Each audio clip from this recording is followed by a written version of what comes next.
అందరికీ నమస్కారము. గత కొద్ది రోజులుగా మన జగన్మోహన్ రెడ్డి గారి బర్త్డేకి మా ఊరి ప్రజలందరూ కలిసి ఒక బ్యానర్ ను ఏర్పాటు చేసుకోవడం. ఒకరోజు ఎవరో గుర్తు తెలియని వ్యక్తులు కావచ్చు, ఎవరో దానికి సంబంధించిన వాళ్ళు వచ్చి దాన్ని బ్యానర్ చింపేయడం కూడా జరిగింది. సరే అని చెప్పని నూతన సంవత్సరం సందర్భంగా మేము మళ్ళీ తిరిగి బ్యానర్ వేయడం జరిగింది. ఎవరో ఈ విధంగా చేస్తున్న రిపీటెడ్ టైమ్స్ జరుగుతుంది కాబట్టి మేము ఒక కెమెరా కూడా ఏర్పాటు చేయడం జరిగింది.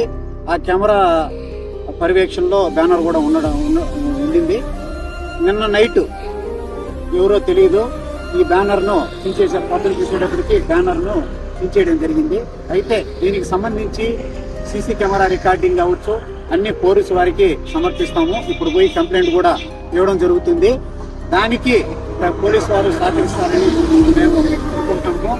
తర్వాత వాళ్ళు సహకరించే దాన్ని బట్టి తర్వాత స్టెప్ మేము వేస్తాము. ఇలా బ్యానర్లు చింపే సంప్రదాయము ఈ ముక్కువారపల్లిలో అది ఎందుకు వస్తుందో కానీ తెలియదు. కానీ మా అభిమానం కొడితే మేము వేసుకున్నాం తప్ప వేరే వాళ్ళని ఇబ్బంది పెట్టాలని ఇంకొకటో కాదు. కానీ బ్యానర్లు ఈ విధంగా చింపే వాళ్ళకు ఒకటే మేము చెప్పదలుచుకుంటున్నాము, ఇంకొకసారి బ్యానర్ చింపడము ఇలా చేయకూడదు అనేది మేము అనుకుంటున్నాము. మా ఓపిక మీరు ఎన్నిసార్లు చింపితే అన్నిసార్లు కూడా మేము బ్యానర్ ఖచ్చితంగా వేస్తాము. అలాగే ఇంకొకటి ఏంటంటే నాకు ఓపిక ఉన్నట్టు ఇంకొకరికి ఉండాలని ఇదేం లేదు. ఈడ దాదాపుగా 50 మంది ఫోటోలు దాకా ఉన్నాయి. ఒక్కొక్క మెంటాలిటీ ఒక్కొక్క విధంగా ఉంటుంది. దాన్ని ప్రొటెక్ట్ చేయాల్సిన బాధ్యత ఖచ్చితంగా పోలీసు వారి పైన ఉంది. దానికి ఏంటంటే మీరు దీనిపైన ఫోకస్ చేయండి అనేది మేము చెప్పడం కాదు. దానికి సంబంధించిన ఆధారాలు ఉన్నాయి. ఏంటంటే సీసీ కెమెరా ఉంది కాబట్టి దానికి సంబంధించి మేము ఇస్తాము.